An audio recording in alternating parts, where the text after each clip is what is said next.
Book 1. The Stealer of Souls.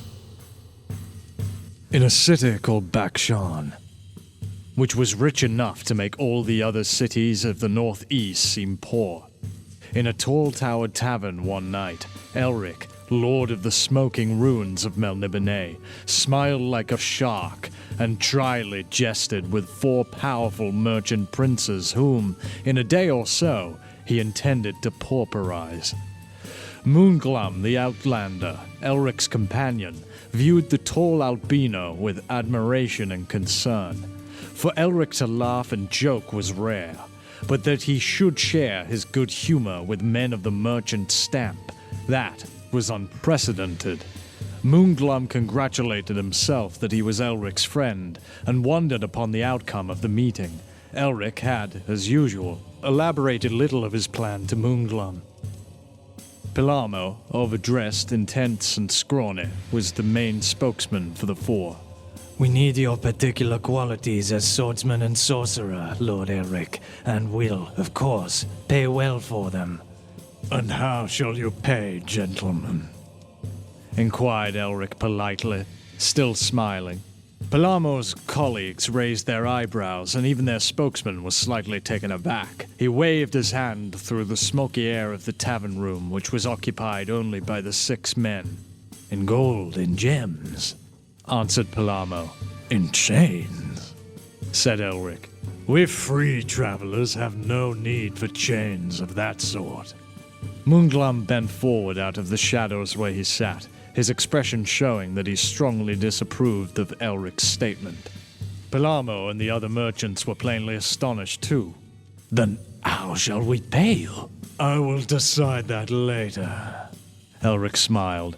"But why talk of such things until the time? What do you wish me to do?" Pilamo coughed and exchanged glances with his peers. They nodded. Pilamo dropped his tone and spoke slowly. "You are aware that trade is highly competitive in this city, Lord Elric. Many merchants vie with one another to secure the custom of the people. Bakshan is a rich city, and its populace is comfortably off, in the main." "This is well known," Elric agreed. He was privately likening the well-to-do citizens of Bakshan to sheep, and himself to the wolf who would rob the fold. Because of these thoughts, his scarlet eyes were full of a humor which Moonglum knew to be malevolent and ironic. "There is one merchant in this city who controls more warehouses and shops than any other," Pilamo continued. "Because of the size and strength of his caravans, he can afford to import greater quantities of goods into Bakshan and thus sell them for lower prices. He's virtually a thief. He will ruin us with his unfair methods." Pilamo was genuinely hurt and aggrieved. "You refer to Nicorn of Ilmar?" Moonglum spoke from behind Elric. Pilamo nodded mutely. Elric frowned. "This man heads his own caravans, braves the dangers of the desert, forest, and mountain. He's earned his position." "That is hardly the point," snapped Fat Tomiel, beringed and powdered, his flesh a quiver. "No, of course not." Smooth-tongued Kelos patted his colleague's arm consolingly. "But we all admire bravery, I hope." His friends nodded. Silent Deanstaff, the last of the 4, also coughed and wagged his hairy head. He put his unhealthy fingers on the jeweled hilt of an ornate but virtually useless poignard and squared his shoulders. "But," Kelos went on, glancing at Deanstaff with approval, "Nicorn takes no risks selling his goods cheaply. He's killing us with his low prices. Nicorn is a thorn in our flesh." Pilamo elaborated unnecessarily. "And you gentlemen require myself and my companion to remove this thorn," Elric stated. "In a nutshell, yes." Pilamo was sweating. He seemed more than a trifle wary of the smiling albino. Legends referring to Elric and his doom-filled exploits were many and elaborately detailed. It was only because of their desperation that they had sought his help in this matter. They needed one who could deal in the necromantic arts as well as wield a useful blade. Elric's arrival in Bakshan was potential salvation for them. "We wish to destroy Nicorn's power," Pilamo continued. And if this means destroying the corn, then... He shrugged and half smiled, watching Elric's face. Common assassins are easily employed, particularly in Bakshan. Elric pointed out softly. True, Palamo agreed. But Nikorn employs a sorcerer and a private army. The sorcerer protects him and his palace by means of magic, and a guard of desert men who ensure that if magic fails, then natural methods can be used for the purpose. Assassins have attempted to eliminate the trader, but unfortunately, they were not lucky. Elric laughed. How disappointing, my friends. Still, assassins are the most dispensable members of the community, are they not? And their souls probably went to placate some demon who would have otherwise plagued more honest folk. The merchants laughed half-heartedly, and, at this, Moonglum grinned, enjoying himself from his seat in the shadows. Elric poured more wine for the other 5. It was of a vintage which the law in Bakshan forbade the populace from drinking. Too much drove the imbiber mad. Yet Elric had already quaffed great quantities and showed no ill effects. He raised a cup of the yellow wine to his lips and drained it, breathing deeply and with satisfaction as the stuff entered his system. The others sipped theirs cautiously. The merchants were already regretting their haste in contacting the albino. They had a feeling that not only were the legends true, but they did not do justice to the strange-eyed man they wished to employ. Elric poured more yellow wine into his goblet and his hand trembled slightly, and his dry tongue moved over his lips quickly. His breathing increased as he allowed the beverage to trickle down his throat. He had taken more than enough to make other men into mewling idiots, but those few signs were the only indication that the wine had any effect upon him at all. This was a wine for those who wished to dream of different and less tangible worlds. Elric drank it in the hope that he would, for a night or so, cease to dream. Now he asked, And who is this mighty sorcerer, Master Pelamo? His name is Theleb Kana, Palamo answered nervously. Elric's scarlet eyes narrowed. The sorcerer of Pantang? Aye, he comes from that island. Elric put his cup down upon the table and rose, fingering his blade of black iron, the rune sword Stormbringer. He said with conviction, I will help you, gentlemen. He had made up his mind not to rob them after all. A new and more important plan was forming in his brain. Theleb Kana, he thought. So, you've made Bakshan your bolthole, eh? Theleb Kana tittered. It was an obscene sound, coming as it did from the throat of a sorcerer of no mean skill. It did not fit with his somber, black-bearded countenance, his tall, scarlet-robed frame. It was not a sound suited to one of his extreme wisdom. Theleb Kana tittered and stared with dreamy eyes at the woman who lolled on the couch beside him. He whispered clumsy words of endearment into her ear, and she smiled indulgently, stroking his long, black hair as she would stroke the coat of a dog. You are a fool, Theleb Kana. She murmured, her hooded eyes staring beyond him at the bright green and orange tapestries which decorated the stone walls of a bedchamber. She reflected lazily that a woman could not help but take advantage of any man who put himself so into her power. Ishana, you are a bitch. Theleb Kana breathed foolishly. And all the learning in the world cannot combat love. I love you. He spoke simply, directly, not understanding the woman who lay beside him. He had seen into the black bowels of hell and had returned sane. He knew secrets which would turn any ordinary man's mind into quivering, jumbled jelly. But in certain arts he was as unversed as his youngest acolyte. The art of love was one of those. I love you. He repeated and wondered why she ignored him. Yasana, Queen of Yakor, pushed the sorcerer away from her and rose abruptly, swinging bare, well-formed legs off the divan. She was a handsome woman, with hair as black as her soul. Though her youth was fading, she had a strange quality about her which both repelled and attracted men. She wore her multicolored silks well, and they swirled about her as, with light grace, she strode to the barred window of the chamber and stared out into the dark and turbulent night. The sorcerer watched her through narrow, puzzled eyes, disappointed at this halt to their lovemaking. What's wrong? The queen continued to stare out at the night. Great banks of black cloud moved like predatory monsters swiftly across the wind-torn sky. The night was raucous and angry about Bakshan, full of ominous portent. Theleb repeated his question again, and again received no answer. He stood up, angrily, then, and joined her at the window. Let us leave now, Yashana, before it is too late. If Elric learns of our presence in Bakshan, we shall both suffer. She did not reply, but her breasts heaved beneath the flimsy fabric and her mouth tightened. The sorcerer growled, gripping her arm. Forget your renegade freebooter, Elric. You have me now, and I can do much more for you than any sword-swinging medicine man from a broken and senile empire. Yasana laughed unpleasantly and turned on her lover. You are a fool, Theleb, and you're much less of a man than Elric. 3 aching years have passed since he deserted me, skulking off into the night on your trail, and leaving me to pine for him. But I still remember his savage kisses and his wild love-making. Gods, I wish he had an equal. Since he left, I've never found one to match him, though many have tried and proved better than you, until you came skulking back, and your spells drove them off or destroyed them.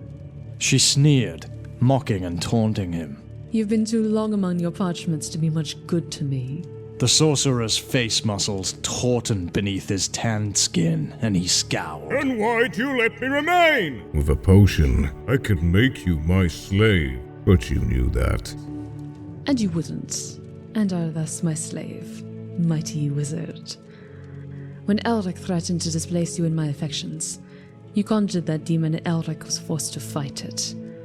He won, you'll remember, but in his pride refused to compromise. You fled into hiding and he went in search of you, leaving me. That is what you did. You're in love, Theleb Ka'arna.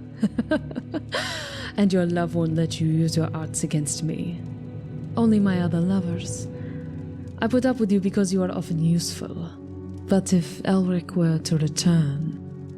Theleb turned away, pettishly picking at his long black beard. Yazana said, I half hate Elric, but that is better than half loving you. The sorcerer snarled. Then why did you join me in Bakshan? Why did you leave your brother's son upon your throne as regent and come here? I sent word and you came. You must have some affection for me to do that. I heard that pale-faced sorcerer with crimson eyes and howling rune sword was traveling in the northeast. That is why I came, Theleb Ka'arna.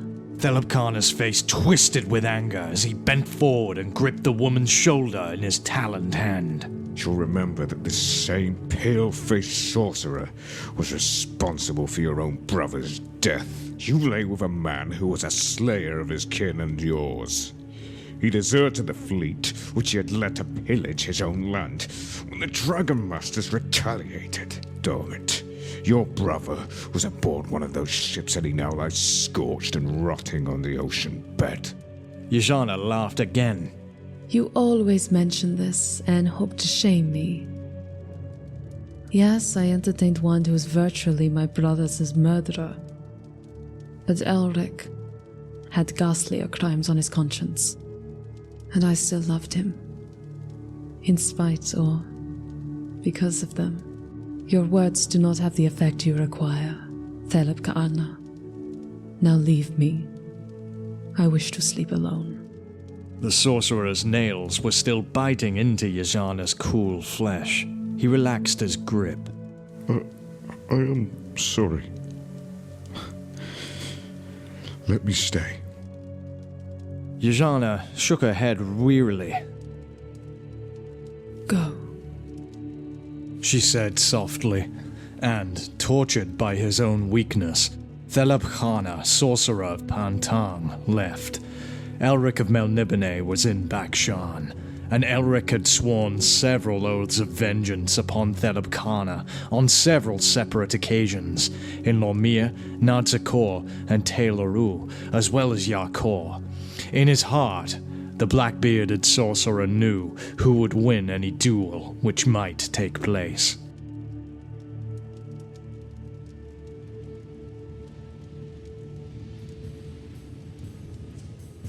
Chapter 2. The four merchants had left swathed in dark cloaks. They had not deemed it wise for anyone to be aware of their association with Elric. Now Elric brooded over a fresh cup of yellow wine. He knew that he would need help of a particular and powerful kind if he were going to capture Nikorn's castle. It was virtually unstormable, and with Theleb Khana's necromantic protection, a particularly potent sorcery would have to be used.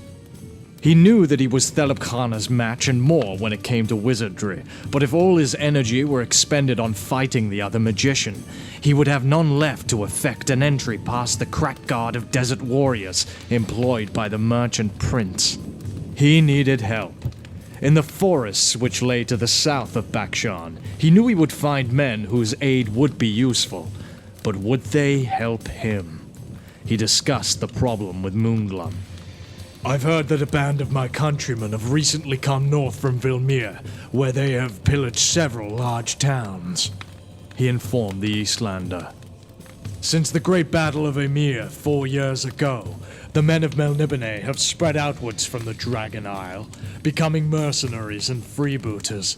It was because of me that Emir fell. And this they know, but if I offer them rich loot, they might aid me. Moonglum smiled wryly. I would not count on it, Elric, he said.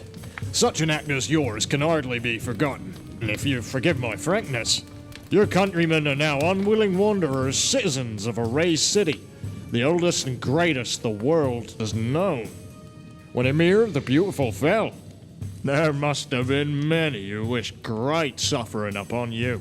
Elric emitted a short laugh. Possibly. He agreed. But these are my people, and I know them. We Melniboneans are an old and sophisticated race. We rarely allow emotions to interfere with our general well-being. Moonglum raised his eyebrows in an ironic grimace, and Elric interpreted the expression rightly.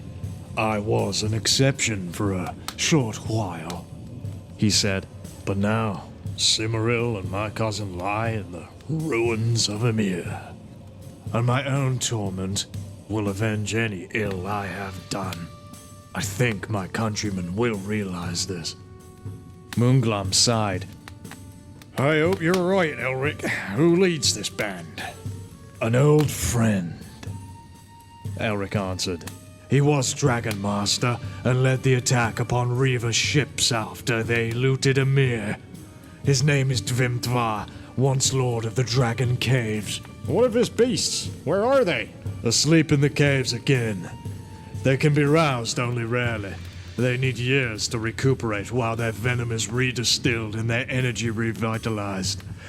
If it were not for this, the Dragon Masters would rule the world. Lucky for you that they don't, Moonglum commented. Elric said slowly. Who knows? With me to lead them, they might yet. At least we could carve a new empire from this world, just as our forefathers did. Moonglum said nothing. He thought privately that the young kingdoms would not be so easily vanquished. Melnibone and her people were ancient, cruel, and wise, but even their cruelty was tempered with the soft disease that comes with age. They lacked the vitality of the barbarian race, who had been the ancestors of the builders of Emir and their long-forgotten sister cities. Vitality was often replaced by tolerance, the tolerance of the aged, the ones who have known past glory, but whose day is done. In the morning, said Elric, we will make contact with Dvimtvar and hope that what he did to the Reaver fleet coupled with the needed conscience help. pangs In the which I forest which lay to the personally south of suffered, Bakshan, will he serve knew to he would give him find a men whose properly aid would be useful. objective attitude But to would my they help scheme. him? He discussed And the now, problem. with sleep, I Moonglum. think, Moonglum said. I need it anyway, and the wench who awaits me might be His growing eyebrows in impatient. an ironic Elric grimace, shrugged. and Elric As you interpreted the will. expression I'll drink a rightly. little more wine and seek my bed later. The black clouds which had huddled over Bakshan on the previous night were still there in the morning. The sun rose behind them, but the inhabitants were unaware of it. It rose unheralded, but in the fresh, rain-splashed dawn, Elric and Moonglum rode the narrow streets of the city, heading for the south gate and the forests beyond. Elric had discarded his usual garb for a simple jerkin of green-dyed leather, which bore the insignia of the royal line of Melnibone, a scarlet dragon rampant on a gold field. On his finger was the Ring of Kings, the single rare Arctorius stone set in a ring of rune-carved silver. This was the ring that Elric's mighty forefathers had worn. It was many centuries old. A short cloak hung from his shoulders, and his hose was also blue, tucked into high black riding boots. At his side hung Stormbringer. A symbiosis existed between man and sword. The man without the sword could become a cripple, lacking sight and energy. The sword without the man could not drink the blood and the souls it needed for its existence. They rode together, sword and man, and none could tell which was master. Moonglum, more conscious of the inclement weather than his friend, hugged a high-collared cloak around him and cursed the elements, occasionally. It took them an hour's hard riding to reach the outskirts of the forest. As yet in Bakshan, there were only rumors of the Emirian freebooters coming. Once or twice, a tall stranger had been seen in obscure taverns near the southern wall. And this had been remarked upon, but the citizens of Bakshan felt secure in their wealth and power, and had reasoned, with a certain truth in their conviction, that Bakshan could withstand a raid far more ferocious than those raids which had taken weaker Vilmirian towns. Elric had no idea why his countrymen had driven northwards to Bakshan. Possibly they had come only to rest and turn their loot into food supplies in the bazaars. The smoke of several large campfires told Elric and Moonglum where the Melniboneans were entrenched. With a slackening of pace, they guided their horses in that direction while wet branches brushed their faces and the scents of the forest, released by the life-bringing rain, impinged sweetly upon their nostrils. It was with a feeling akin to relaxation that Elric met the outguard, who suddenly appeared from the undergrowth to bar their way along the forest trail. The Emirian guard was swathed in furs and steel. Beneath the visor of an intricately worked helmet, he peered at Elric with wary eyes. His vision was slightly impaired by the visor and the rain which dripped from it, so that he did not immediately recognize Elric. What do you in these parts? Elric said impatiently. Let me pass. It is Elric, your lord and emperor. The guard gasped and lowered the long-bladed spear he carried. He pushed back his helmet and gazed at the man before him with a myriad of different emotions passing across his face. Among these were amazement, reverence, and hate. He bowed stiffly. This is no place for you, my liege. You renounced and betrayed your people 5 years ago, and while I acknowledge the blood of kings which flows in your veins, I cannot obey you, or do you the homage which would otherwise be your right. Of course, said Elric proudly, sitting his horse straight-backed. but let your leader, my boyhood friend Vimthvar, be the judge of how to deal with me. Take me to him at once, and remember that my companion has done you no ill, but treat him with respect as befits the chosen friend of an Emperor of Melniboné. He led the pair down a trail and into a large clearing wherein were pitched the tents of the men of Emir. Cooking fires flared in the center of the great circle of pavilions, and the fine-featured warriors of Melnibone sat talking softly around them. Even in the light of the gloomy day, the fabrics of the tents were bright and gay. The soft tones were wholly Melnibonean in texture, deep, smoky greens, azure, ochre, gold, dark blue. The colors did not clash, they blended. Elric felt sad nostalgia for the sundered, multicolored towers of Emir the Beautiful. As the two companions and their guide drew nearer, men looked up in astonishment, and a low muttering replaced the sounds of ordinary conversation. Please remain here, the guard said to Elric. I will inform Lord Vimtvar of your coming. Elric nodded his acquiescence and sat firmly in his saddle, conscious of the gaze of the gathered warriors. None approached him, and some, whom Elric had known personally in the old days, were openly embarrassed. They were the ones who did not stare, but rather averted their eyes, tending to the cooking fires or taking a sudden interest in the polish of their finely wrought longswords and dirks. A few growled angrily, but they were in a definite minority. Most of the men were simply shocked, and also inquisitive. Why had this man, their king and their betrayer, come to their camp? The largest pavilion of gold and scarlet had at its peak a banner upon which was emblazoned a dormant dragon, blue upon white. This was the tent of Vimtvar, and from it the Dragon Master hurried, buckling on his sword belt, his intelligent eyes puzzled and wary. Vimtvar was a man a little older than Elric, and he bore the stamp of Melnibone nobility. His mother had been a princess, a cousin to Elric's own mother. His cheekbones were high and delicate, his eyes slightly slanting, while his skull was narrow, tapering at the jaw. Like Elric, his ears were thin, near-lobeless and coming almost to a point. His hands, the left one now folded around the hilt of his sword, were long-fingered and, like the rest of his skin, pale, though not nearly so pale as the dead white of the albinos.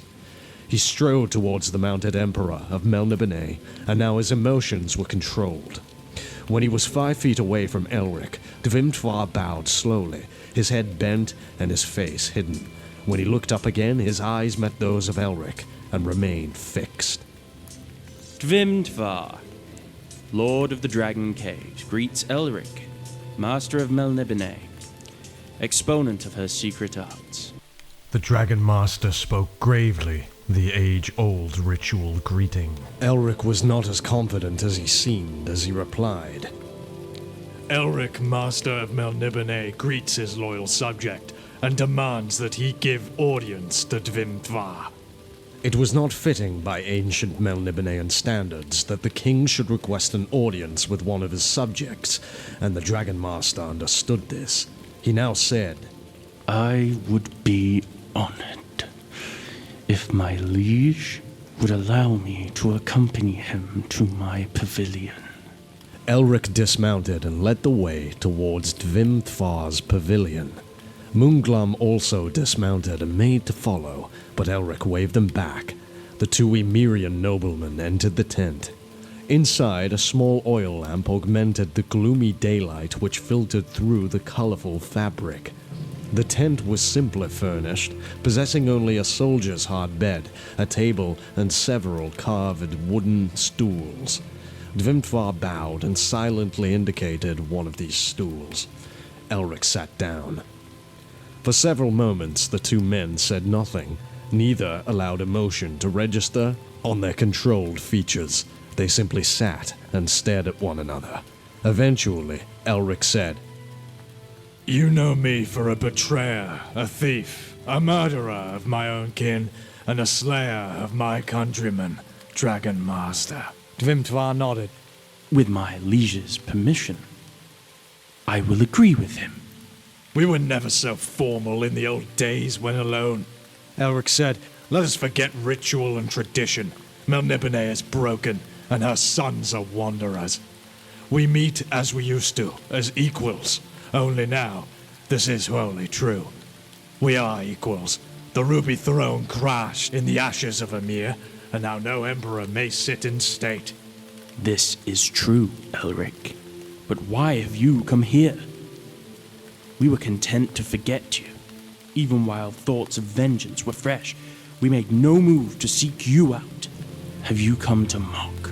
You know I would never do that, Vimtvar. I rarely sleep in these days, and when I do, I have such dreams that I would rather be awake. You know that Irkun forced me to do what I did when he usurped the throne for the second time, after I had trusted him as regent. When, again, for the second time, he put his sister, whom I loved, into a sorcerer's slumber. To aid that Reaver fleet was my only hope of forcing him to undo his work and release Cimmeril from the spell. I was moved by vengeance, but it was Stormbringer, my sword, which slew Cimmeril, not I. Of this, I am aware. Dvintvar sighed again and rubbed a jeweled hand across his face. But it does not explain why you came here. There should be no contact between you and your people. We are wary of you, Elric. Even if we allowed you to lead us again, you would take your own doom path and us with you. There is no future there for myself and my men. Agreed, but I need your help for this one time. Then our ways can part again. We should kill you, Elric. But which would be the greater crime? Failure to do justice and slay our betrayer? Or regicide? You have given me a problem at a time when there are too many problems already. Should I attempt to solve it? I but played a part in history, Elric said earnestly. Time would have done what I did eventually. I but brought the day nearer, and brought it when you and our people were still resilient enough to combat it, and turn to a new way of life. Dvimtvar smiled ironically. That is one point of view, Elric. And it has truth in it, I grant you. But tell it to the men who lost their kin and their homes because of you. Tell it to the warriors who had to tend maimed comrades, to brothers, fathers, and husbands whose wives, daughters, and sisters, proud Melnibonean women, were used to pleasure the barbarian pillagers. Aye. Elric dropped his eyes. When he next spoke, it was quietly. I can do nothing to replace what our people have lost. What that I could. I yearn for a mere orphan, and a women, and a wines, and entertainments. But I can't offer plunder. I can offer you the richest palace in Bakshan. Forget the old wounds and follow me, this once. Do you seek the riches of Bakshan, Elric? You were never one for jewels and precious metal. Why, Elric? Elric ran his hands through his white hair. His red eyes were troubled. For vengeance. Once again, Dvimtvar, I owe a debt to a sorcerer from Bantam. Thelebkana, you may have heard of him. He is fairly powerful for one of a comparatively young race. Dvimtvar spoke grimly. Then we're joined in this, Elric. You are not the only Melnibonean who owes Thelebkana a debt. Because of that bitch Queen Yashana of Yakor, one of our men was done to death a year ago in a most foul and horrible manner. Killed by Thelebkana because he gave his embraces to Yashana, who sought a substitute for you. We can unite to avenge that blood, King Elric. And it would be a fitting excuse for those who would rather have your blood on their knives. Elric was not glad. He had a sudden premonition that this fortunate coincidence was to have grave and unpredictable outcomings. But he smiled.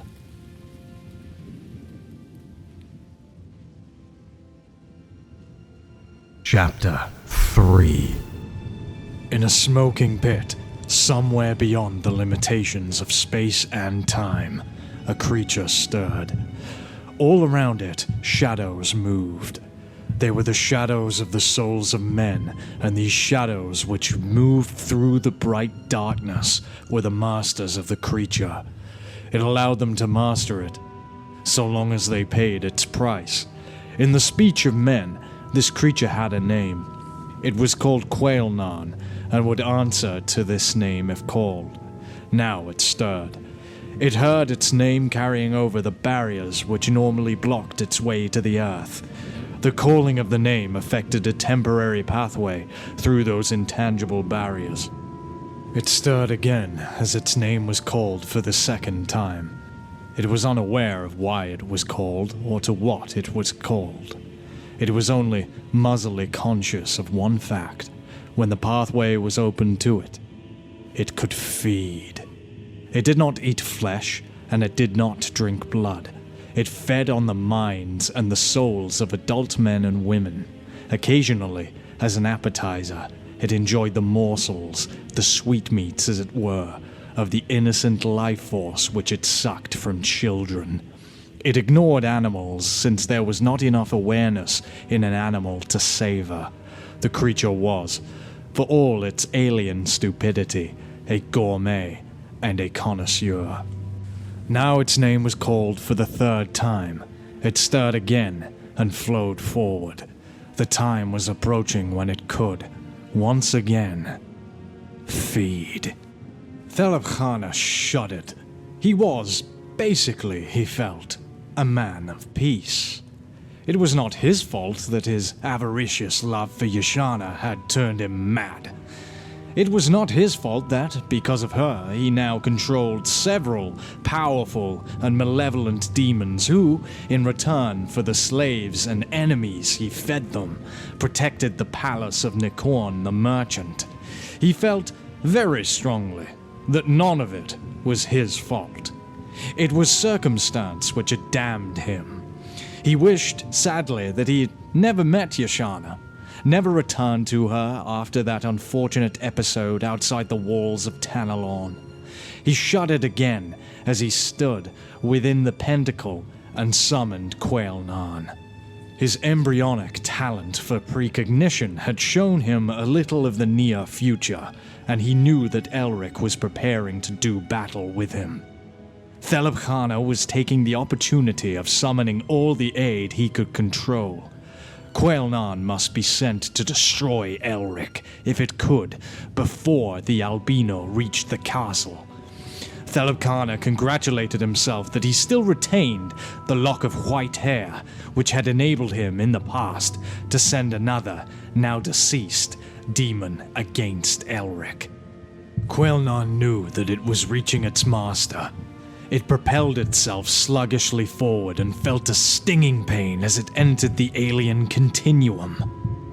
It knew that its master's soul hovered before it, but for some reason was disappointingly unattainable. Something was dropped in front of it. Quailnan scented at it and knew what it must do. This was part of its new feed. It flowed gratefully away, intent on finding its prey before the pain which was endemic of a prolonged stay in the strange place grew too much. Elric rode at the head of his countrymen. On his right was Dvimfar, the Dragon Master. On his left, Moonglam of Elware. Behind him rode 200 fighting men, and behind them the wagons containing their loot, their war machines, and their slaves. The caravan was resplendent with proud banners and the gleaming, long-bladed lances of Emir. They were clad in steel, with tapering greaves, helmets, and shoulder pieces. Their breastplates were polished and glinted where their long fur jerkins were open. Over their jerkins were flung bright cloaks of Emirian fabrics, scintillating in the watery sunshine. The archers were immediately close to Elric and his companions. They carried unstrung bone bows of tremendous power, which only they could use. On their backs were quivers, crammed with black-fletched arrows. Then came the lancers, with their shining lances at a tilt to avoid the low branches of the trees. Behind these rode the main strength, the Emirian swordsmen carrying long swords and shorter stabbing weapons, which were too short to be real swords and too long to be named as knives. They rode, skirting Bakshan, for the palace of Nikorn, which lay to the north of Bakshan. They rode, these men, in silence.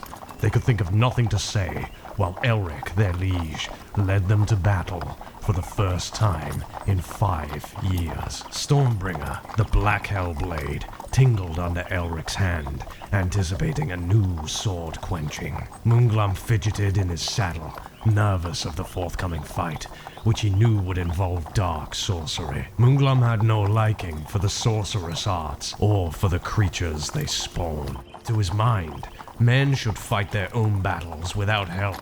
They rode on, nervous and tense. Stormbringer shook against Elric's side. A faint moan emanated from the metal, and the tone was one of warning. Elric raised a hand, and the cavalcade reined to a halt. There is something coming near which only I can deal with. He informed the men. I will ride on ahead. He spurred his horse into a wary canter, keeping his eyes before him. Stormbringer's voice was louder, sharper, a muted shriek. The horse trembled, and Elric's own nerves were tense. He had not expected trouble so soon, and he prayed that whatever evil was lurking in the forest was not directed against him. Arioch, be with me, he breathed. Aid me now, and I'll dedicate a score of warriors to you. Aid me, Arioch. A foul odor forced itself into Elric's nostrils. He coughed and covered his mouth with his hands, his eyes seeking the source of the stink. The horse whinnied. Elric jumped from the saddle and slapped on the rump, sending it back along the trail. He crouched warily, Stormbringer now in his grasp, the black metal quivering from point to pommel. He sensed it with the witch sight of his forefathers before he saw it with his eyes, and he recognized its shape. He himself was one of its masters, but this time he had no control over Quelnan. He was standing in no pentacle, and his only protection was his blade and his wits. He knew also of the power of Quelnan and shuddered. Could he overcome such a horror single-handedly? Arioch! Arioch! Aid me! It was a scream high and desperate. Arioch! There was no time to conjure a spell. Quelnan was before him, a great green toad thing, which hopped along the trail obscenely, moaning to itself in its earth-fostered pain. It towered over Elric, so that the albino was in its shadow before it was 10 feet away from him. Elric breathed quickly and screamed once more. Arioch! Blood and souls, if you aid me, now! Suddenly, the toad demon leapt. Elric sprang to one side, but was caught by a long-nailed foot, which sent him flying into the undergrowth. Quelnan turned clumsily, and its filthy mouth opened hungrily, displaying a deep, toothless cavity from which a foul odor poured.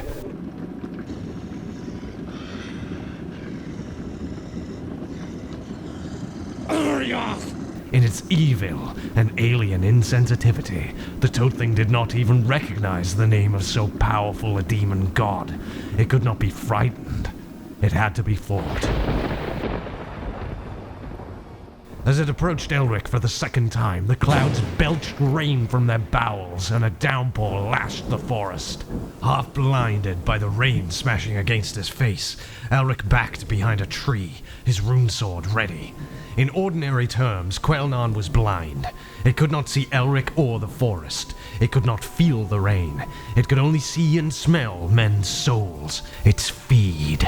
The toad demon blundered past him, and as it did so, Elric leapt high, holding his blade with both hands, and plunged it to the hilt into the demon's soft and quivering back. Flesh, or whatever earthbound stuff formed the demon's body, squelched nauseatingly.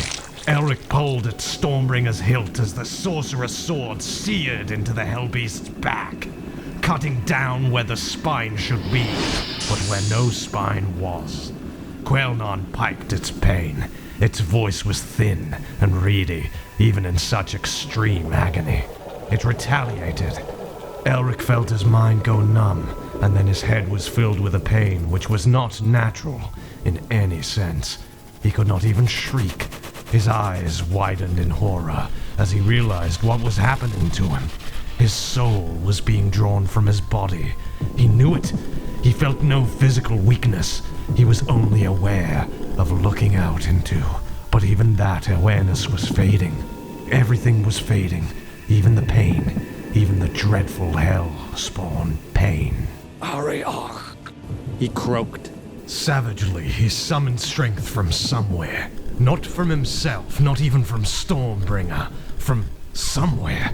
Something was aiding him at last, giving him strength. Enough strength to do what he must. He wrenched the blade from the demon's back. He stood over Quelnan. Above him, he was floating somewhere. Not in the air of Earth, just floating over the demon. With thoughtful deliberation, he selected a spot on the demon's skull, which he somehow knew to be the only spot on his body where Stormbringer might slay. Slowly and carefully, he lowered Stormbringer and twisted the rune sword through Quelnan's skull. The toad thing whimpered, dropped, and vanished. Elric lay, sprawled in the undergrowth, trembling the length of his aching body. He picked himself up slowly. All his energy had been drained from him. Stormbringer, too, seemed to have lost its vitality. But that, Elric knew, would return and, in returning, bring him new strength. But then he felt his whole frame tugged rigid. He was astounded. What was happening? His senses began to blank out. He had the feeling that he was staring down a long black tunnel which stretched into nowhere. Everything was vague. He was aware of motion. He was traveling. How or where? He could not tell. For brief seconds he traveled, conscious only of an unearthly feeling of motion and the fact that Stormbringer, his life, was clutched in his right hand. Then he felt hard stone beneath him, and he opened his eyes. Or was it, he wondered, that his vision returned and looked up at the gloating face above him. Philip, how did you effect this? The sorcerer bent down and tugged Stormbringer from Elric's enfeebled grasp. He sneered. I followed your commendable battle with my messenger, Lord Elric. When it was obvious that somehow you had summoned aid, I quickly conjured another spell and brought you here. Now I have your sword and your strength. I know that without it you are nothing. You are in my power, Elric of Melniboné. Elric gasped air into his lungs. His whole body was pain-racked. He tried to smile, but he could not. It was not in his nature to smile when he was beaten. Give me back my sword. Thelebkhana gave a self-satisfied smirk. He chuckled. Who talks of vengeance now, Elric? Give me my sword. Elric tried to rise, but he was too weak. His vision blurred until he could hardly see the gloating sorcerer. And what kind of bargain do you offer? Thelebkhana asked. You are not a well man, Lord Elric, and sick men do not bargain, they beg. Elric trembled in impotent anger. He tightened his mouth. He would not beg, neither would he bargain. In silence, he glowered at the sorcerer. I think that first, Thelebkhana said, smiling. I shall lock this away. He hefted Stormbringer in his hand and turned towards a cupboard behind him. From his robes, he produced the key with which he unlocked the cupboard and placed the rune sword inside, carefully locking the door again when he had done so. Then I think I show our virile hero to his ex-mistress, the sister of the man he betrayed 4 years ago. Elric said nothing. After that, Thelebkhana continued. my employer Nicorn shall be shown the assassin who thought he could do what others failed to achieve. He smiled. What a day. What a day. So full, so rich with pleasure. Thelebkhana tittered and picked up a handbell. He rang it. A door behind Elric opened and 2 tall desert warriors strode in. They glanced at Elric and then at Thelebkhana. They were evidently amazed. No question! Take this refuse to the chambers of Queen Yashana. Elric fumed as he was hefted up between the 2. The men were dark-skinned, bearded, and their eyes were deep-set beneath shaggy brows. They wore the heavy wool-trimmed metal caps of their race. Their armor was not of iron, but of thick, leather-covered wood.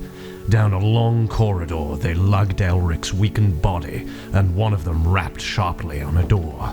Elric recognized Yashana's voice bid them enter. Behind the desert men and their burden came the tittering, fussing sorcerer. a present for you, Yashana. The desert men entered. Elric could not see Yashana, but he heard a gasp. On the couch. Directed the sorcerer. Elric was deposited on yielding fabric. He lay completely exhausted on the couch, staring up at a bright, lewd mural which had been painted on the ceiling. Yashana bent over him. Elric could smell her erotic perfume. He said hoarsely, "An unprecedented reunion, Queen." Yashana's eyes were for a moment concerned. Then they hardened, and she laughed cynically. Oh, my hero has returned to me at last. But I'd rather he'd come at his own volition, not dragged here by the back of his neck like a puppy. The wolf's teeth have all been drawn, and there's no one to savage me at nights. She turned away, disgust on her painted face. Take him away, Elric Ka'ana. You have proved your point. And now, to visit Nikon. I think he should be expecting us by this time.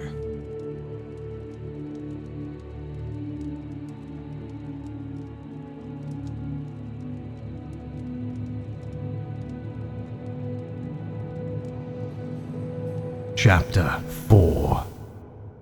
Nikon of Ilmar was not a young man. He was well past 50, but had preserved his youth. His face was that of a peasant, firm-boned but not fleshy. His eyes were keen and hard as he stared at Elric, who had been mockingly propped in a chair. "So, you are Elric of Melniboné, the wolf of the snarling sea, spoiler, reaver, and woman-slayer. I think that you could hardly slay a child now. However, I will say that it discomforts me to see any man in such a position, particularly one who has been so active as you.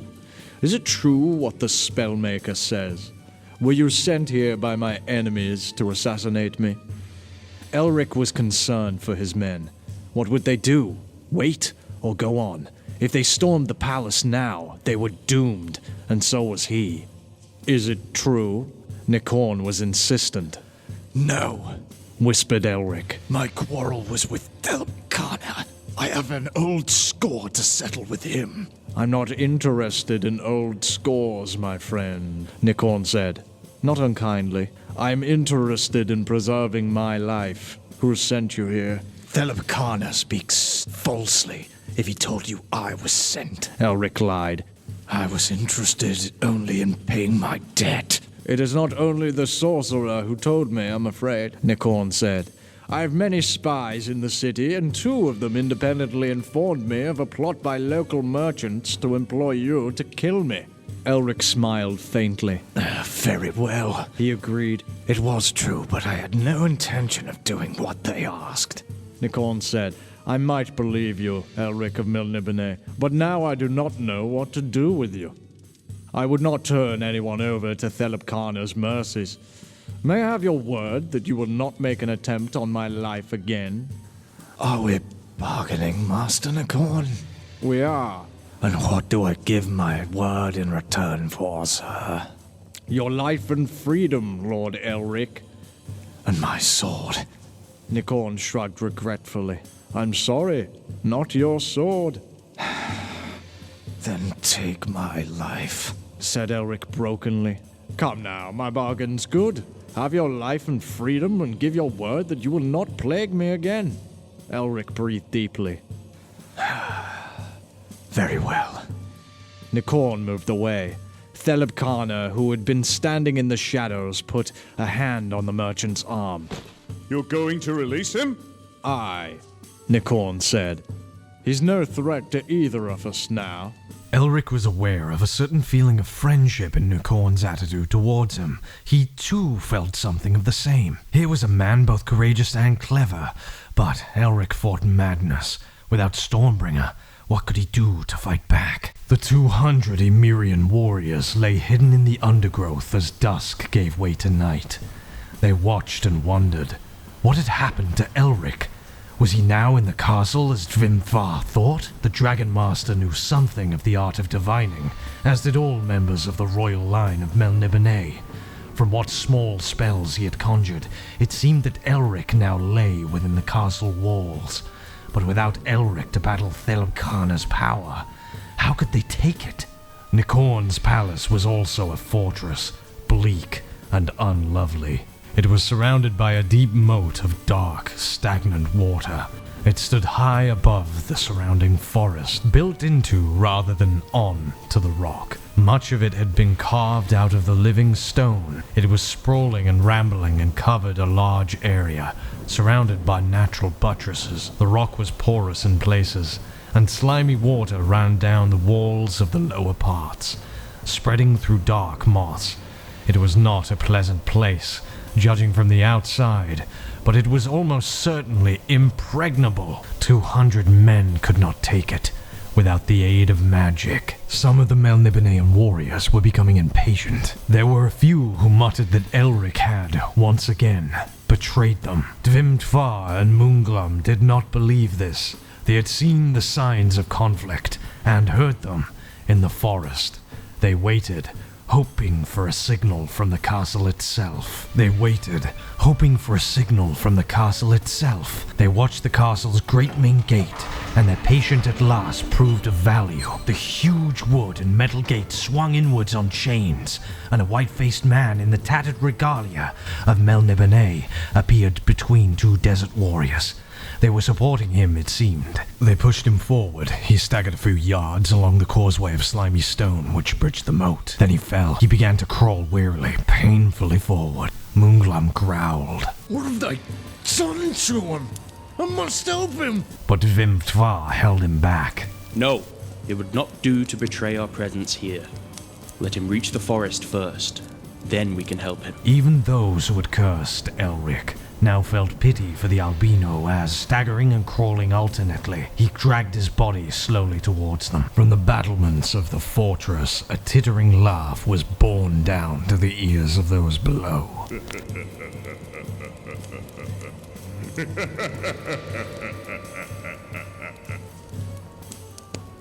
They also caught a few words. "What now, wolf?" said the voice. What now? Moonglum clenched his hands and trembled with rage, hating to see his proud friend so mocked in his weakness. What's happened to him? What have they done? Patience, Dvimtvar said. We'll find out in a short while. It was agony to wait until Elric finally crawled on his knees into the undergrowth. Moonglum went forward to aid his friend. He put a supporting arm around Elric's shoulders, but the albino snarled and shook it off. His whole countenance aflame with terrible hate, made more terrible because it was impotent. Elric could do nothing to destroy that which he hated. Nothing. Dvimtvar said urgently, Elric, you must tell us what happened. If we're to help you, we must know what happened. Elric breathed heavily and nodded his agreement. His face partially cleared of the emotion he felt, and weakly he stuttered out the story. So, Moonglum growled, our plans come to nothing, and you've lost your strength forever. Elric shook his head. There must be a way. He gasped. There must. What? How? If you have a plan, Elric, let me hear it now. Elric swallowed thickly and mumbled. Very well. Moonglum, you shall hear it. But listen carefully, for I have not the strength to repeat it. Moonglum was a lover of the night, but only when it was lit by the torches found in cities. He did not like the night when it came to open countryside, and he was not fond of it when it surrounded a castle such as Nikorn's, but he pressed on and hoped for the best. If Elric had been right in his interpretation, then the battle might yet be won and Nikorn's palace taken. But it still meant danger for Moonglum, and he was not one deliberately to put himself into danger. As he viewed the stagnant waters of the moat with distaste, he reflected that this was enough to test any friendship to the utmost. Philosophically, he lowered himself down into the water and began to swim across it. The moss on the fortress offered a flimsy handhold, but it led to ivy, which gave a better grip. Moonglum slowly clambered up the wall. He hoped that Elric had been right, and that Theleb-Khana would need to rest for a while before he could work more sorcery. That was why Elric had suggested he make haste. Moonglum clambered on, and eventually reached the small unbarred window he sought. A normal-sized man could not have entered, but Moonglum's small frame was proving useful. He wriggled through the gap, shivering with cold, and landed on the hard stone of a narrow staircase which ran both up and down the interior wall of the fortress. Moonglum frowned, then took the steps leading upwards. Elric had given him a rough idea of how to reach his destination. Expecting the worst, he went soft-footed up the stone steps. He went towards the chambers of Yashana, Queen of Yarkor. With cold and dripping with water, in his hands he carried Stormbringer. He carried the rune sword with cautious care, nervous of its sentient evil. It was alive again, alive with black pulsating life. Thank the gods I was right. Elric murmured weakly from where he lay, surrounded by 2 or 3 Emirians, including Dvimthvar, who was staring at the albino with concern. I prayed that I was correct in my assumption and Thelabkhana was resting after his earlier exertions on my behalf. He stirred, and Dvimthvar helped him sit upright. Elric reached out a long white hand, reached like an addict of some terrible drug towards the sword. Did you give her my message?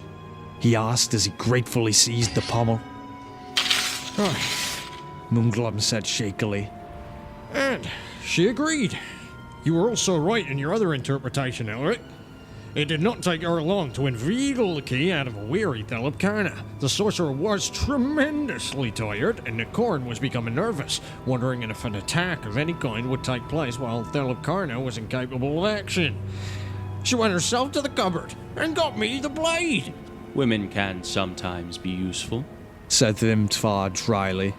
though usually in matters like these, they're a hindrance. It was possible to see that something other than immediate problems of taking the castle were worrying Dvimthvar. But no one thought to ask him what it was that bothered him. It seemed a personal thing. I agree, Dragon Master, Elric said almost gaily. The gathered men were aware of the strength which poured swiftly back into the albino's deficient veins, imbuing him with a new hellborn vitality. It is time for our vengeance. But remember, no harm to Nikorin. I gave him my word. He folded his right hand firmly around Stormbringer's hilt. Now, for a sword quenching. I believe I can obtain the help of just the allies we need to keep the sorcerer occupied while we storm the castle. I'll need no pentacle to summon my friends of the air. Moonglum licked his long lips. So it's sorcery again. In truth, Elric, this whole country is beginning to stink of wizardry in the minions of hell. Elric murmured for his friend's ears. No hell beings these, but honest elementals, equally powerful in many ways. Curb your belly fear, Moonglum. A little more simple conjuring and Thelabkhana will have no desire to retaliate. The albino frowned, remembering the secret pacts of his forefathers. He took a deep breath and closed his pain-filled scarlet eyes. He swayed, the rune sword half loose in his grip. His chant was low, like the far-off moaning of the wind itself. His chest moved quickly up and down, and some of the younger warriors, those who had never been fully initiated into the ancient lore of Melnibone, stirred with discomfort. Elric's voice was not addressing human folk.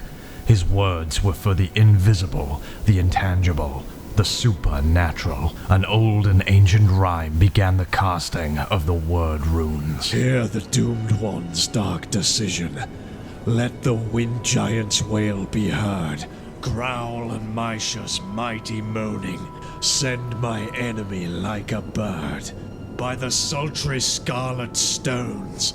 By the bane of my black blade. By the Lysahar's lonely mewling. Let a mighty wind be made. Speed of sunbeams from their homeland. Swifter than a sundering storm. Speed of arrow, dealward shooting. Let the sorcerer so be born. His voice broke and he called high and clear. Misha! Misha!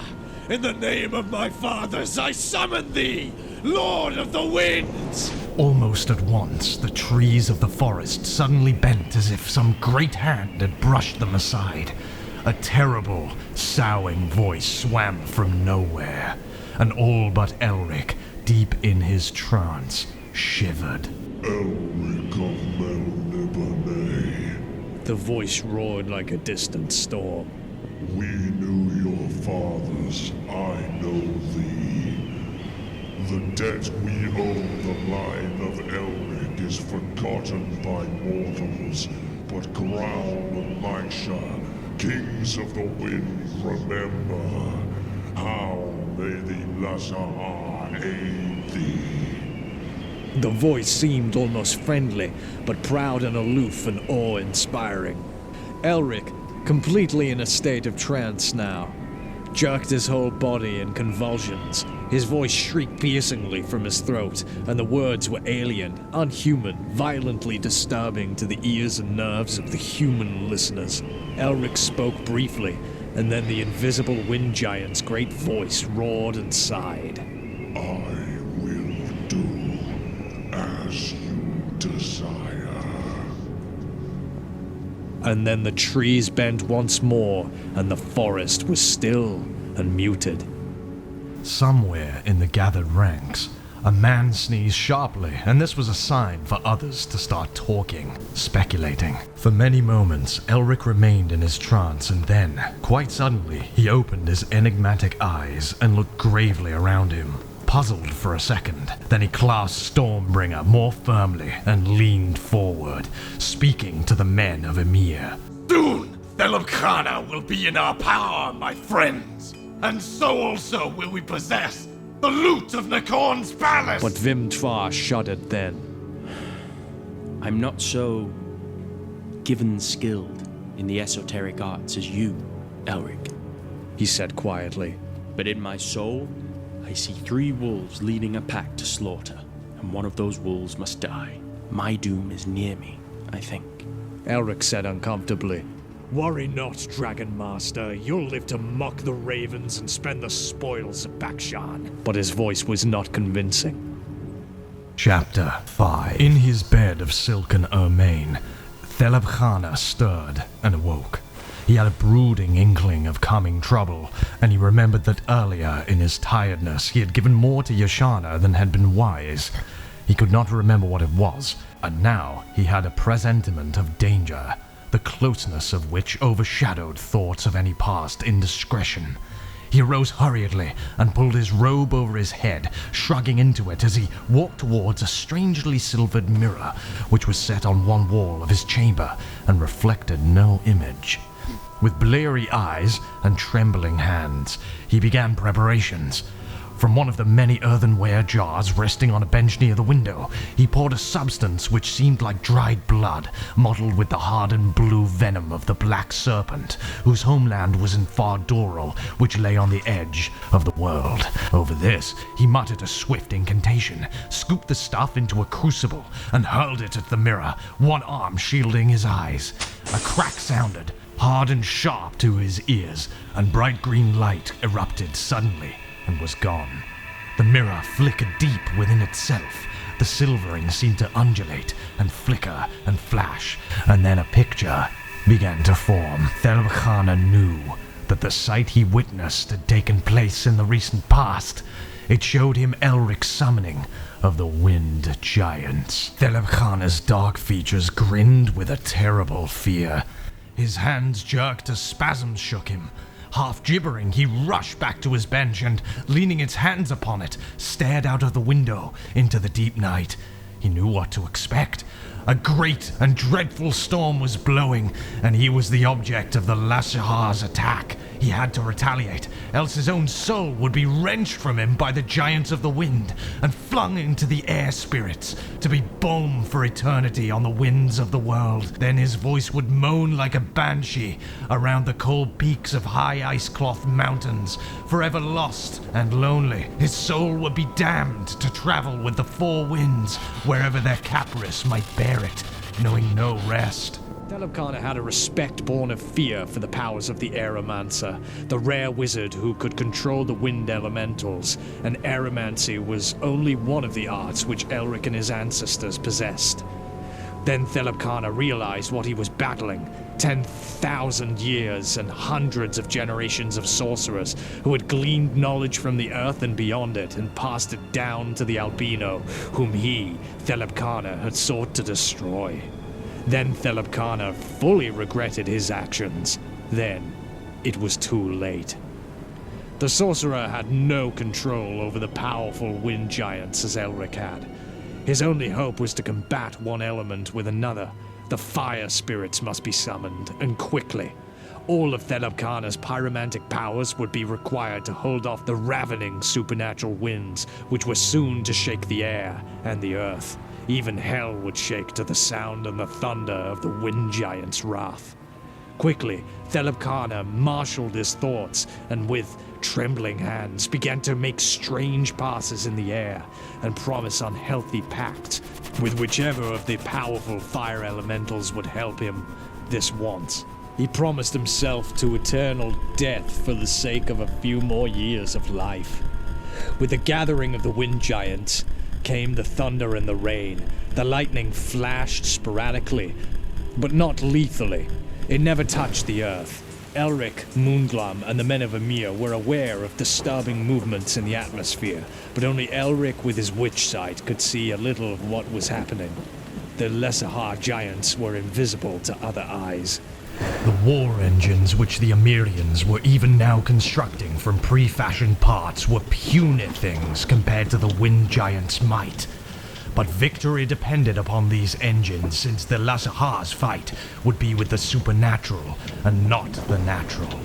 Battle rams and siege ladders were slowly taking shape as the warriors worked with frantic speed.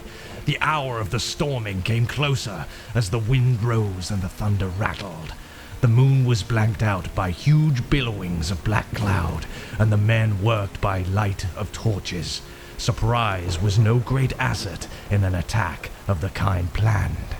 2 hours before dawn, they were ready. At last, the men of Emir, Elric, Dvimfar, and Moonglam, riding high at their head, moved towards the castle of Nikorn. As they did so, Elric raised his voice in an unholy shout, and thunder rumbled in answer to him. A great gout of lightning seared out of the sky towards the palace, and the whole place shook and trembled as a ball of mauve and orange fire suddenly appeared over the castle and absorbed the lightning. The battle between fire and air had begun.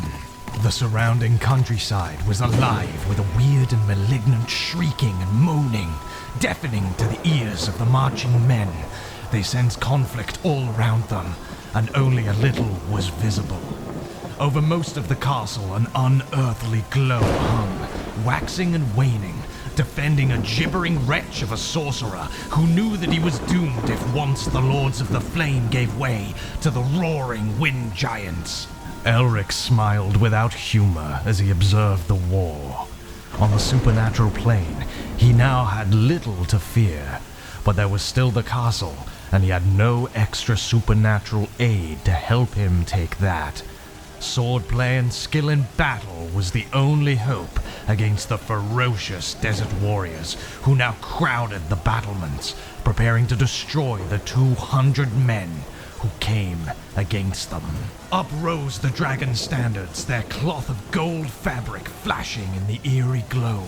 Spread out, walking slowly, the sons of Emir moved forward to do battle. Up also rose the siege ladders as captains directed warriors to begin the assault. The defenders' faces were pale spots against the dark stone, and thin shouts came from them, but it was impossible to catch their words. 2 great battle rams, fashioned the day before, were brought to the vanguard of the approaching warriors. The narrow causeway was a dangerous one to pass over, but it was the only means of crossing the moat at ground level. 20 men carried each of the great iron-tipped rams, and now they began to run forward, while arrows hailed downwards, their shields protecting them from most of the shafts. The warriors reached the causeway and rushed across it. Now the first ram connected with the gate. It seemed to Elric as he watched this operation that nothing of wood and iron could withstand the vicious impact of the ram, but the gate shivered almost imperceptibly and held. Like vampires, hungry for blood, the men howled and staggered aside crabwise to let pass the log held by their comrades. Again the gate shivered, more easily noticed this time, but they yet held. Dvimtvar roared encouragement to those now scaling the siege ladders. These were brave, almost desperate men, for few of the first climbers would reach the top, and even if they were successful, they would be hard-pressed to stay alive until their comrades arrived. Boiling lead hissed from great cauldrons set on spindles so that they could be easily emptied and filled quickly. Many a brave Emirian warrior fell earthwards, dead from the searing metal before he reached the sharp rocks beneath. Large stones were released out of the leather bags hanging from rotating pulleys, which could swing out beyond the battlements and rain bone-crushing death on the besiegers. But still the invaders advanced, voicing 100 war shouts, and steadily scaling their long ladders, whilst their comrades, using a shield barrier still to protect their heads, concentrated on breaking down the gates. Elric and his two companions could do little to help the sealers or the rammers at that stage. All three were hand-to-hand fighters, leaving even the archery to their rear ranks of bowmen, who stood in rows and shot their shafts high into the castle defenders. The gates were beginning to give. Cracks and splits appeared in them, ever widening. Then, all at once, when hardly expected, the right gate creaked on tortured hinges and fell. A triumphant roar erupted from the throats of the invaders, and dropping their hold on the logs, they led their companions through the breach, axes and maces swinging like scythes and flails before them, and enemy heads springing from necks like wheat from the stalk. The castle is ours! Shouted Moonglam, running forward and upward towards the gap in the archway. The castle's taken! Speak not too hastily of victory, replied Dvimtvar, but he laughed as he spoke and ran as fast as the others to reach the castle. And where's your doom now? Elric called to his fellow Melnibonéan, then broke off sharply when Dvimtvar's face clouded and his mouth set grimly. For a moment there was tension between them, even as they ran. Then Dvimtvar laughed aloud and made a joke of it. It lies somewhere, Elric. It lies somewhere. But let us not worry about such things, for if my doom hangs over me, I cannot stop its descent when my hour arrives. He slapped Elric's shoulder, feeling for the albino's uncharacteristic confusion. Then they were under the mighty archway and in the courtyard of the castle, where savage fighting had developed almost into single duels, enemy choosing enemy and fighting him to the death. Stormbringer was the first of the three men's blades to take blood and send a desert man's soul to hell. The song it sang as it was lashed through the air in strong strokes was an evil one. Evil and triumphant. The dark-faced desert warriors were famous for their courage and skill with swords. Their curved blades were reaping havoc on the Emirian ranks, for, at that stage, the desert men far outnumbered the Melnibonéan force. Somewhere above, the inspired sealers had got a firm foothold on the battlements and were closing with the men of Nikorn, driving them back, forcing many over the unrailed edges of the parapets. A falling, still screaming warrior plummeted down to land almost on Elric, knocking his shoulder and causing him to fall heavily to the blood and rain-slicked cobbles. A badly scarred desert man, quick to see his chance, moved forward with a gloating look on his travesty of a face. His scimitar moved up, poised to hack Elric's neck from his shoulders, and then his helmet split open, and his forehead spurted a sudden gout of blood. Dvimtvar wrenched a captured axe from the skull of the slain warrior, and grinned at Elric as the albino rose. We'll both live to see victory yet! He shouted over the din of the warring elementals above them, and the sound of the clashing arms. My doom, I will escape until... He broke off, a look of surprise on his fine-boned face, and Elric's stomach twisted inside him as he saw a steel point appear in Dvimtvar's right side. Behind the Dragon Master, a maliciously smiling desert warrior pulled his blade from Dvimtvar's body. Elric cursed and rushed forward. The man put up his blade to defend himself, backing hurriedly away from the infuriated albino. Stormbringer swung up and then down. It howled a death song and sheared right through the curved steel of Elric's opponent, and it kept on going, straight through the man's shoulder blade, splitting him in half in two. Elric turned back to Dvimfar, who was still standing up, but was pale and strained. His blood dripped from his wound and seeped through his garments. "How badly are you hurt?" Elric said anxiously. "Can you tell?" A trollspawn sword passed through my ribs. I think no vitals were harmed. Dvimfar gasped and tried to smile. I'm sure I'd know if he'd made more of the wound. Then he fell. And when Elric turned him, he looked into a dead and staring face. The Dragon Master, Lord of the Dragon Caves, would never tend his beasts again. Elric felt sick and weary as he got up, standing over the body of his kinsman. Because of me, he thought. Another fine man has died. But this was the only conscious thought he allowed himself for the meantime. He was forced to defend himself from the slashing swords of a couple of desert men who came at him in a rush. The archers, their work done outside, came running through the breach in the gate, and their arrows poured into the enemy ranks. Eric shouted loudly, "My kinsman, Dvimfar, lies dead, stabbed in the back by a desert warrior! Avenge him, brethren! Avenge the Dragon Master of Emir!" A low moaning came from the throats of the Melniboneans, and their attack was even more ferocious than before. Elric called to a bunch of axemen, who ran down from the battlements, their victory assured. "You men, follow me! We can avenge the blood that Thelebkhana took!" He had a good idea of the geography of the castle. Moonglum shouted from somewhere. "One moment, Elric, and I'll join you!" A desert warrior fell, his back to Elric, and from behind him emerged a grinning Moonglum, his sword covered in blood from point to pommel. Elric led the way to a small door, set into the main tower of the castle. He pointed at it and spoke to the axemen. "The two with your axes, lads! Honori!" Grimly, the axemen began to hack at the tough timber. Impatiently, Elric watched as the wood chips started to fly. The conflict was appalling. Thelebkhana sobbed in frustration. Kakatal, the Fire Lord, and his minions were having little effect on the Wind Giants. Their power appeared to be increasing, if anything.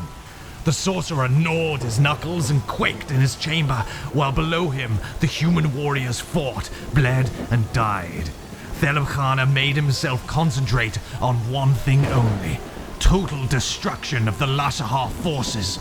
But he knew, somehow, even then, that sooner or later, in one way or another, he was doomed.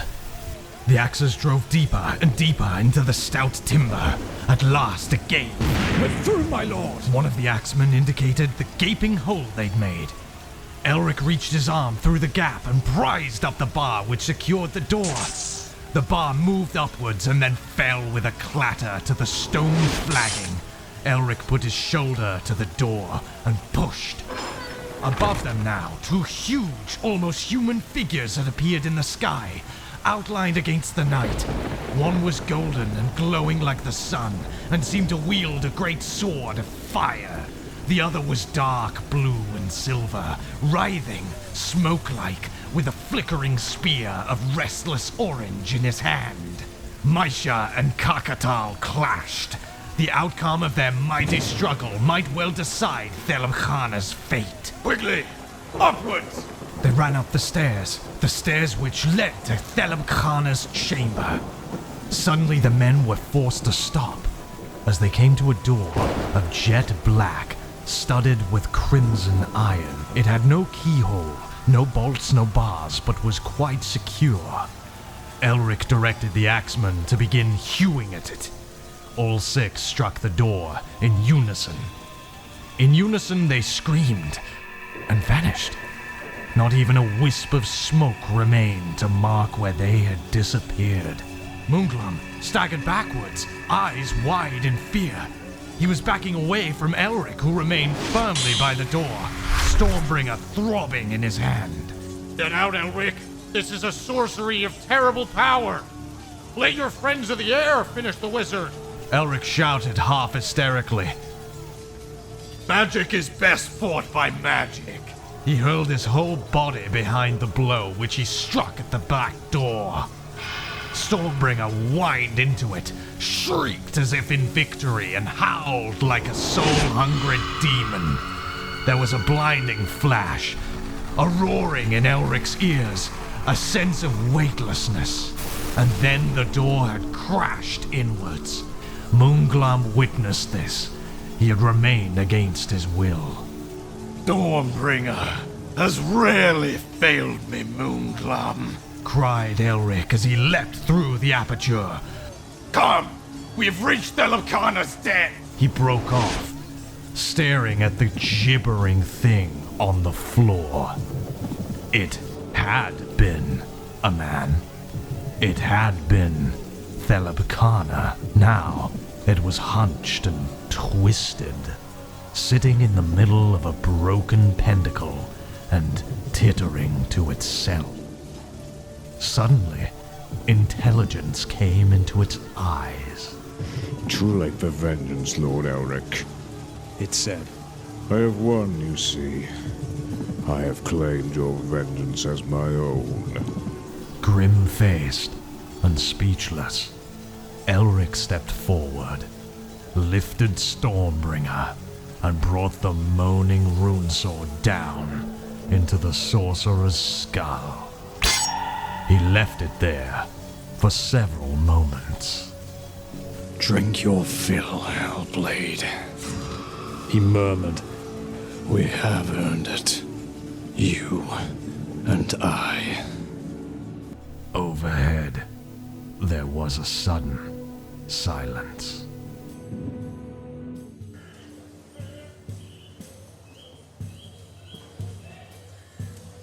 Chapter 6. It's untrue! You lie! Screamed the frightened man. We were not responsible! Palamo faced the group of leading citizens. Behind the overdressed merchant were his three colleagues, those who had earlier met Elric and Moonglam in the tavern. One of the accusing citizens pointed a chubby finger towards the north and Nikorn's palace. So, Nikorn was an enemy of all the other traders in Bakshan. That I accept. But now a horde of bloody-handed reavers attacked this castle with the aid of demons, and Elric of Melniboné leads them. You know what you were responsible. The gossip's all over the city. You employed Elric, and this is what's happened. But we didn't know he would go to such lengths to kill Nikorn. Fat Tormiel wrung his hands, his face aggrieved and afraid. You're wronging us. We're wronging you? Farat, spokesman for his fellow citizens, was thick-lipped and florid. He waved his hands in angry exasperation. When Elric and his jackals have done with Nikorn, they'll come to the city. Fool! That is what the albino sorcerer planned to begin with. He was only mocking you, for you provided him with an excuse. Armed men we can fight, but not foul sorcery. What shall we do? What shall we do? Bakshan will be razed within the day. Tormiel turned on Palamo. This was your idea. You think of a plan. Palamo stuttered. We could pay a ransom, bribe them, give them enough money to satisfy them. And who shall give this money? Asked Farat. Again, the argument began. Elric looked with distaste at Thelebkana's broken corpse. He turned away and faced a Blanche-featured Moonglam who said hoarsely, "Let's away now, Elric. Ysana awaits you in Bakshan as she promised. You must keep your end of the bargain I made for you." Elric nodded warily. Aye. The Emerians seem to have taken the castle by the sound of it. We'll leave them to their spoiling and get out while we may. Will you allow me a few moments here alone? The sword rejects the soul. Moonglam sighed thankfully. I'll join you in the courtyard within the quarter hour. I wish to claim some measure of the spoils. He left clattering down the stairs while Elric remained standing over his enemy's body. He spread out his arms, the sword, dripping blood, still in his hand. Dvimfar, he cried. You and our countrymen have been avenged. Let any evil one who holds the soul of Dvimfar release it now, and take instead the soul of Thelebkana. Within the room, something invisible and intangible but sensed all the same, flowed and hovered over the sprawled body of Theleb Kana. Elric looked out the window and thought he heard the beating of dragon wings, smelled the acrid breath of dragons, saw a shape winging across the dawn sky, bearing Dvimtvar the Dragon Master away. Elric half smiled. The gods of Melnibone protect thee wherever thou art, he said quietly, and turned away from the carnage, leaving the room. On the stairway, he met Nikorn of Ilmar. The merchant's rugged face was full of anger. He trembled with rage. There was a big sword in his hand. So I found you, wolf, he said. I gave you your life, and you have done this to me. Elric said tiredly, It was to be, but I gave my word that I would not take your life, and believe me, I would not, Nikorn, even had I not pledged my word. Nikorn stood 2 steps from the door blocking the exit. Then I'll take yours. Come, engage! He moved out into the courtyard, half stumbled over an Emirian corpse, righted himself and waited, glowering, for Elric to emerge. Elric did so, his rune sword sheathed. No. Defend yourself, wolf! Automatically, the albino's right hand crossed to his sword hilt, but still, he did not unsheath it. Nikorn cursed and aimed a well-timed blow which barely missed the white-faced sorcerer. He skipped back and now he tugged out Stormbringer, still reluctant, and stood poised and wary, waiting for the Bakshanites' next move.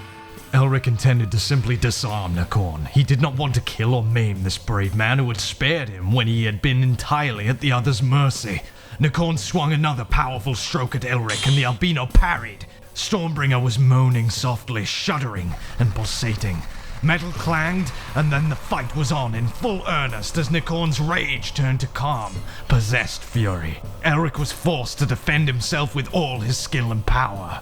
Though older than the albino and a city merchant, Nikorn was a superb swordsman. His speed was fantastic, and at times, Elric was not on the defensive only because he desired it. But something was happening to the rune blade. It was twisting in Elric's hand and forcing him to make a counterattack. Nikorn backed away, a light akin to fear in his eyes as he realized the potency of Elric's hell-forged steel. The merchant fought grimly, and Elric did not fight at all. He felt entirely in the power of the whining sword which hacked and cut at Nikorn's guard. Stormbringer suddenly shifted in Elric's hand. Nikorn screamed. The rune sword left Elric's grasp and plunged on its own accord towards the heart of his opponent.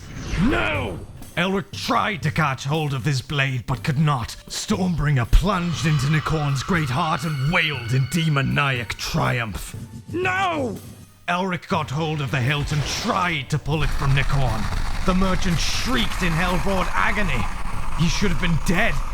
He still half-lived. It's taking me. The thrice damned thing is taking me. Nikorn gurgled horribly, clutching at the black steel with his hands turned to claws. Stop it, Elric. I beg you, stop it, please. Elric tried again to tug the blade from Nikorn's heart. He could not. It was rooted in flesh, sinew, and vitals. It moaned greedily, drinking into it all that was the being of Nikorn of Ilmar. It sucked the life force from the dying man, and all the while its voice was soft and disgustingly sensuous. Still, Elric struggled to pull the sword free. It was impossible. Damn you! He moaned. This man was almost my friend. I gave him my word not to kill him. But Stormbringer, though sentient, could not hear its master. Nikorn shrieked once more, the shriek dying to a low, lost whimper, and then his body died. It died, and the soul stuff of Nikorn joined the souls of the countless others, friends, kin, and enemies, who had gone to feed that which fed Elric of Melniboné. Elric sobbed. Why is this curse upon me? Why? He collapsed to the ground in the dirt and the blood.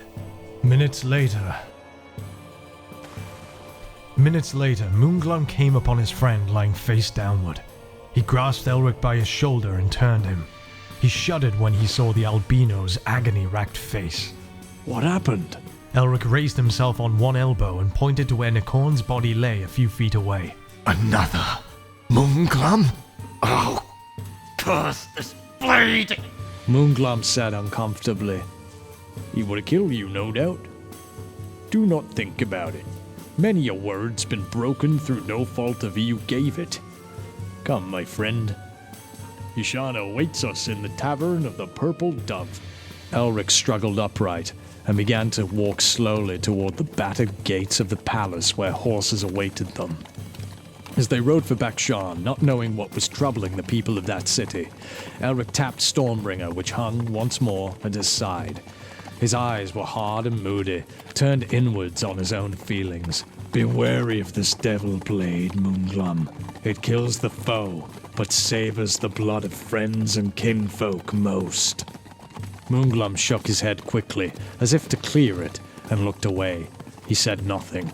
Elric made as if to speak again, but then changed his mind. He needed to talk then. He needed to, but there was nothing to say at all. Palamo scowled. He stared hurt-faced as his slave struggled with his chests of treasure, lugging them out to pile them in the street beside his great house.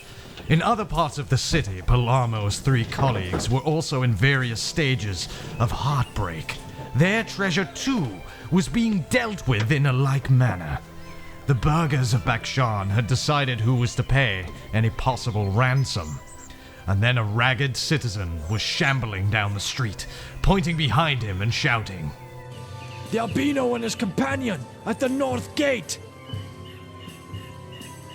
The burghers who stood near to Palamo exchanged glances. Farrat swallowed.